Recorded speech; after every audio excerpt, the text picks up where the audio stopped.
it is so bad, the misinformation that is given to the American people because the established order thinks it's the way it should be.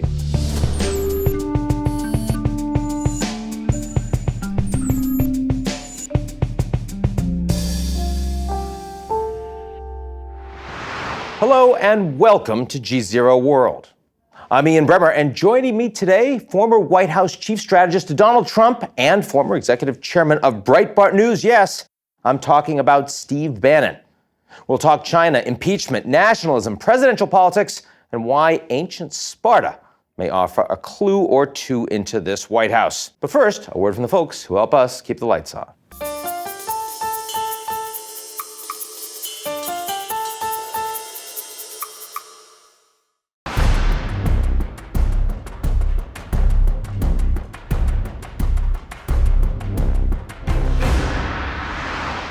Why aren't you on Twitter? I've got one of my companies that does Twitter. I'm just not a Twitter guy. You don't feel like dealing with it. Steve Bannon, good to be with you. Thanks for having me. Last time you and I talked, we talked a fair amount about impeachment. Yes. And you at that point said that Nancy Pelosi was teaching a masterclass. Yeah.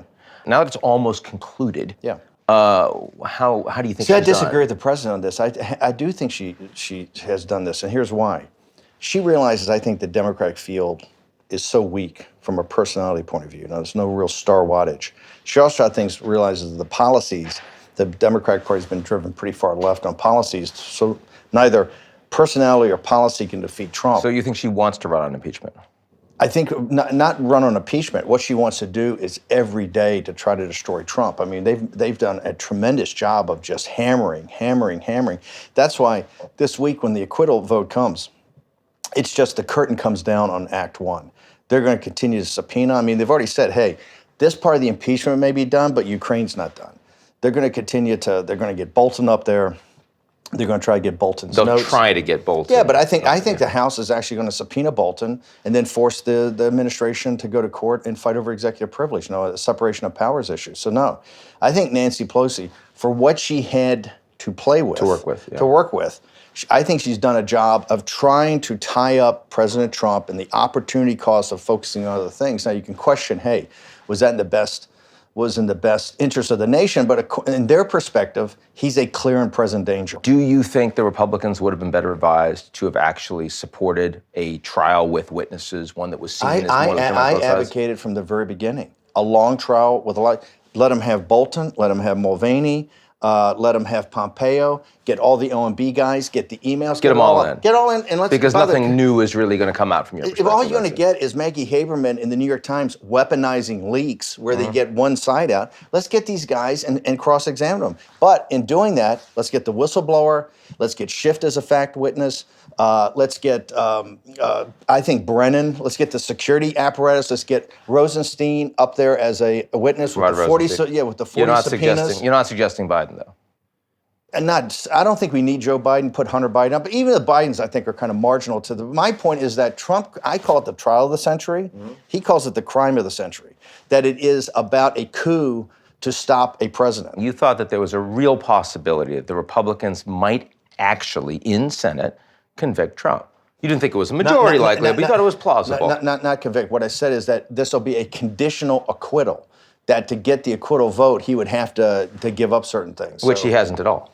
Well, you could argue people on the harder side of the Trump of Trump nation will say that the neocon move in Iran, the phase one on China. You remember the China hawks. He wanted that anyway. Well, he did, but people would say, "Hey, we should." But you can't argue he gave anything up in this acquittal. I would think. This was I think it's definitely a win for Trump. Look, history books are going to show he was acquitted. You said that there are no wattage, no star power on the Democratic side, no Obama, and Obama's not saying very much on the sidelines right now. Why did you have AOC, who, by the way, Bernie's surge has come since the time Bernie's been in the Senate on trial, and she's been the surrogate. She's been out there in Iowa. She's done quite well. Bernie is her third term. It just happens to be the first. So she's the star power, but obviously she's not eligible for the presidency. Everybody else besides that is no star power. No, but if you were forced to actually vote for one of the people that were out here, who would it be? I just think they're too well. I get you. It'd be Tulsi Gabbard. You'd say Tulsi. Tulsi. Now, the Trump guys like Tulsi Gabbard. They come Tulsi out for guys her. love her. Why is that? Because she's American. She's essentially, I know Tulsi. They're into surfing. Tulsi Gabbard's campaign is going to love the fact I said I voted for her, would vote for her. But no, she represents America First national security policy. She's very populist on her economics. She's an American nationalist when it comes to the way she puts the country first in international affairs, and she may be even more of a little bit isolationist, which is to the kind of really hardcore of the Trump side. When she drops out of the presidential campaign, whether it's in a couple weeks or it's a couple months, what do you think the likelihood is that she eventually campaigns, endorses Trump and not the Democratic nominee? I don't know, but I don't know what her long-term thoughts are about the Democratic Party. Is there room for a populist nationalist in the Democratic Party that has these kind of national security ideas that are different than the mainstream national security apparatus of the Democratic Party? I think she has to think about that. And you don't think Bernie Sanders is that? I think Bernie Sanders, as far as commander-in-chief, lacks maturity, lacks understanding. He doesn't really understand China. He's already said, he doesn't agree with the nation's longstanding policy on nuclear weapons. I think as commander-in-chief, he's going to be really challenged. Now, is it right for Trump, from an electoral strategy, to just paint everyone as a socialist on the Democratic side? Well, he doesn't paint the centrists. He doesn't say much about Biden, to be fair. But what he says about Biden is about Biden's performances. Yeah. Biden's policies are, quite good. He's a globalist. I mean, he's backed the Hillary Clinton, the neoliberal kind of neocon mentality of the central apparatus of the Democratic Party, the corporatists and the Wall Street financiers that really have owned the Democratic Party for so long in the Clinton years. That's that neoliberalism. So I don't think you've seen President Trump, even with Bloomberg, where Bloomberg is the new, the specter that haunts it today. This is going to be a very tough campaign. Bloomberg's money is really going to change the dynamic in American politics. Bloomberg even supporting Sanders if he gets the nomination. Yes. That's what he said. With $2 billion. Remember, all the pictures you see. That's smart for Bloomberg to do, strategically, right? I mean, that's their shot of winning. Michael Bloomberg knows there's very low probability he could be president of the United States. Yes, right. Okay? But requires a brokered convention, basically. He's looking for something bigger than that. He's going to do a leverage buyout of the Democratic Party. He's going to put $2 billion or more. Forbes just said the other day he's worth $71 billion, right? When this started, he was worth like 58. Okay? So he's going to put unlimited amount of money to work to defeat Trump. He's going to let off a money thermonuclear weapon on Super Tuesday that's going to shatter this primary, and you're going to have a brokered convention. If Sanders were to get the nomination, would the right strategy for Trump be to go after Sanders as a socialist, or would the right strategy be to go after Sanders and Bloomberg as globalists that are bought by the big money? He's going to go after, he definitely should go after the oligarch that wants to be the overlord of the Democratic Party and the White House, which is Michael Bloomberg, and whatever instrument they put up. If it's Bernie Sanders, there's going to be some kind of crazy left-wing socialism. If it's a centrist like Hillary Clinton, which I think eventually will be, right? Because they'll see her as the most controllable and safest bet to take on Trump. With Bloomberg's money, and by the way, $2 billion is just the opening bid. He could put $5 billion. I still think you're completely nuts on this idea that Hillary Clinton is going to. I just know they're going to be looking for a savior, and Joe Biden is not going to. He's not going to be. Right now, he's like the character in El Cid. Right? He's this guy they've strapped to the saddle, and they hope they can get through the primaries. Are you just saying Hillary because you just want to get a rile out of people? No. Is that what it is? You want her to just bite and say something? As Hillary Clinton will say, look, I think this is a counterinsurgency fake news branding thing. This is what you did at Breitbart. Is that what you're trying to do? Is this just counterinsurgency, right? Counterintel. That's what it is, right? Admit it. Admit it. No, this is what you're good at. I know it. Do you like the fact that fake news has become such a big deal in this country? You know what's so amazing? Do you like it? Do you like it? Vladimir Putin says this, right? That there is no such thing as truth. The mainstream media put themselves into this situation. The country's been in decline for 20 or 30 years, the rise of China. Where did you see that? Outside of guys like you every now and again talking about it, experts, where did you see anybody talking about the rise of China? We've had the worst 15 or 20 years by both of them, by Bush and Obama, okay? The decline of the United States. Look at the Afghan papers. You want to talk about fake news? You show me where the outrage is about the Afghanistan papers. Show me where the outrage is. You know why the mainstream media won't talk about it? Because they're complicit. And that's where they want to walk away from it. So don't talk to me about some blogger and fake news. It's total. Do we need a BBC? in the United States? Good God, no. What do we need? Why do we need BBC, have you lost your mind? Look how bad they've been on Brexit. They're terrible. There's plenty of good sources out there. You gotta find them. There's capitalist guys starting up. You just gotta find it. American people, number one. It's also upon the American people who have responsibility of citizenship. This is why I love the AOCs of the world. I love the fact she's doing her nightly cooking show and talking about civics, the kids who don't get civics lessons anymore. Yeah. I don't dig her policies. Disagree with the policies. I like the approach. The Republicans and the populists need more of that. We need fewer lawyers. But you want to talk about the fake news? It is so bad, the misinformation that is given to the American people because the established order thinks that's the way it should be. Now, so let's pivot to the global, and maybe the easy way to do that. A lot of people at Davos this year are pretty aligned with a lot of the policies that Trump is on about. Certainly in terms of trade, they're happier than they were a couple of years ago. But I think that's people coming towards Trump. Remember, when he first started with these tariffs, and even the concept of tariffs, it's a complete apostate, right? It was looked at as against the orthodoxy.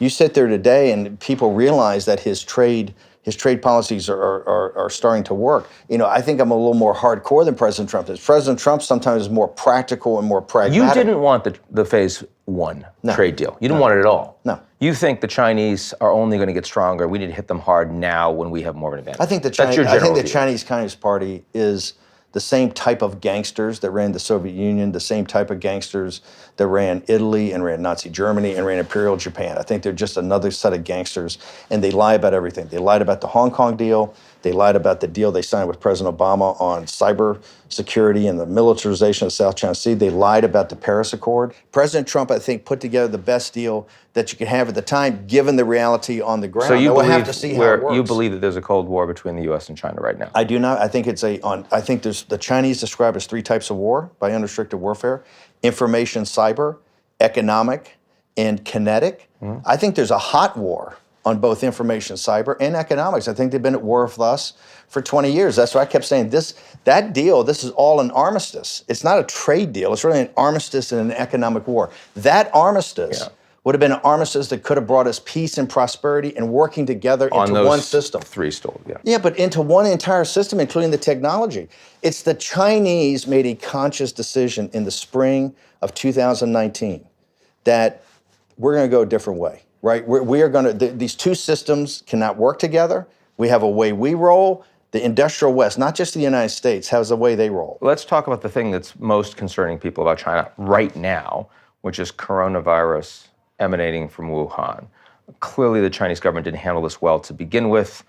Crack down on information. You're being much too charitable. Well, I mean, they knew about this in December. Okay, and they knew about this through the. We now know the there cab were eight drivers, doctors on the ground. 8 doctors who were arrested, they essentially, right? To allow them to. And also the cab drivers and WhatsApp, WeChat. What's the correct American response to a potential pandemic, an outbreak right now, more serious than SARS was? Given the level of interlinkage that our countries, our people, our economies have? What should Trump be doing? Number one, offer the CDC and other great organizations throughout the world to go and assist the Chinese Communist Party, to go assist. What we should do now, I think, is try to make sure we limit it to China as much as possible. Number two, remember the victims here are the Chinese people.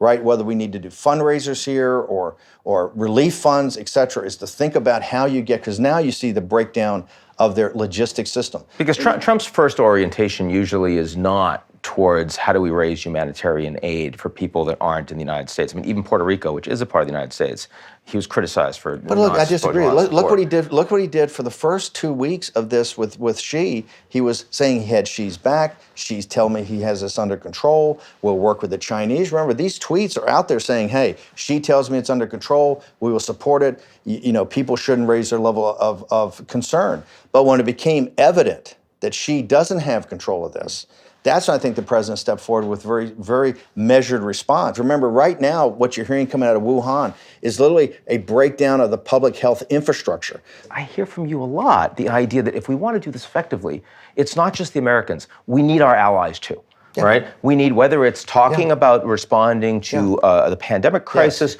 or it's talking about Chinese cyber or trade, we need the Japanese. We need the South Koreans. We need the Europeans. One of the things I see that is happening over the last few years is that Trump administration's America First policy is making it harder for those other allies to feel like the U.S. is engaging with them. Let's talk about reality, not fantasy. Okay, NATO and Western Europe have become a protectorate of the United States. It was NATO and the countries in NATO that came up with, we need to get to 2% of our GDP. Correct. Right? Because we can't defend ourselves, we can't defend. The alliance hadn't become an alliance. The countries in Europe, and particularly the worst offender was Germany. They were putting really no resources into equipment, into operability, into training. They were spending about half of what their commitments were. And what Trump said, and by the way, it's the General Secretary of NATO that says Trump's done more to strengthen the alliance than any president he's ever seen. Because he said, hey, we're here committed. The United States is putting more resources in, okay? America First, many of us are veterans that have kids in the military today. We're not isolationists, say, come home. We say we don't want America to be the policeman of the world, but we want to be in partnership where it's in the vital national security of Western Europe for NATO, or the Gulf Emirates, or around the South China Sea, or Northwest Pacific. Yes, those allies have skin in the game with their kids and their money. Now, the United Kingdom, Boris Johnson, you don't hate, right, is actually not supporting the United States on 5G and Huawei. Let's talk about that. Let's talk about the board of advisors of Huawei. This goes to the rot. Remember, Nigel Farage is my guy over there. Boris Johnson, I think, has done an excellent job and gotten it home. But let's talk about Huawei. You look at the rot in the British establishment, okay? All the former, Tony Blair and all the former prime ministers they have on the board, all the guys in the House of Lords making money off the Chinese and Huawei. They're the ones in British Telecom. They're the ones that have gotten this Huawei situation where it is. They're in a very tough situation, how they even unwind it, how in bed they are. And why are they in bed? They're bought and paid for. This is an outrage. So what should we do to the UK if they refuse to take our fairly strong advice on leaving Huawei aside and working with the Americans, the Europeans? I think it's going to be very dramatic. Look, this could be the beginning of not being in the Five Eye program, of not sharing intelligence information. So I think we've got very tough conversations, and the British want to know. We've supported them, obviously, in Brexit and with doing a trade deal with them, but this is going to have big time implications. Now, Nigel Farage is your guy. And obviously, he's been the no compromise Brexit no matter what. Why? I mean, I know you're going to disagree with this, but why don't we want a stronger? Did I telegraph why that badly? don't we want a stronger Europe allied with the United States that supports rule of law? We do. We do. A stronger European Union. Why don't we want that? That's two different things. I know. You're a union of nations, of strong, independent nations, not a United States of Europe. Okay? Because the people in Europe don't even want that. That's where you're seeing the populist nationalist movement grow every day, and that's what the United Kingdom is. Now, polite society establishment probably is most irritated with you in terms of your alignment with these populists in Europe. Right? I mean, the Le Pens, I think they're most upset about my alignment with Donald Trump, but the second is well, I say because they think Trump's the font of all evil. Maybe, but it's still Trump also gets support of half of the country and support. I mean, mainstream media in the United States, Fox's mainstream media certainly supports Trump. Yeah. Where in the case of Le Pen, Salvini, Orban, I mean, these are people that are sort of considered beyond the pale. Yeah. Let's look at our great presidents. Look at Lincoln. Look at FDR. Look at Reagan. Yep. They all look at the time that they're there, they're entirely divisive. Lincoln was a minority president, okay? Fought against his own generals to win the Civil War. Almost had a coup against him by his high command before Antietam in the Emancipation Proclamation. Look at FDR. All he had to go through, right, in fighting and winning World War II and actually making sure we were ready for World War II. It vilified, called a devil. Look at Reagan. You remember Reagan when, in hindsight, I was looked alive terrific. During Reagan. And Unlike look at those the other hate. Presidents, yes. They say their demonstrations here. I said, hey, there were 2 million people in Central Park saying Reagan was a demon for trying to put tactical nuclear weapons into Western Germany. All of those individuals, not just when they were running for office, when they had office, look at Churchill, were the most divisive characters of their age. Only in hindsight do they look like they unified. You know why? Because they took the country to another level. I'm talking about the fact that there are lots of people that live in these countries that are not well-to-do. They're immigrants. Are there a lot of people in the United States of differently. America? I think we're pretty divided today. We are. I think that's healthy. I don't think it's a bad thing. I think we're a mature nation, and we'd like political fights. We've changed the dynamic in this country, okay? Populist on the left and populist on the right. And it's a healthy thing. Steve Bannon. Thanks. Good to see you. That's our show this week. But if you like what you've seen, share it with your Valentine. Check us out at GZEROmedia.com.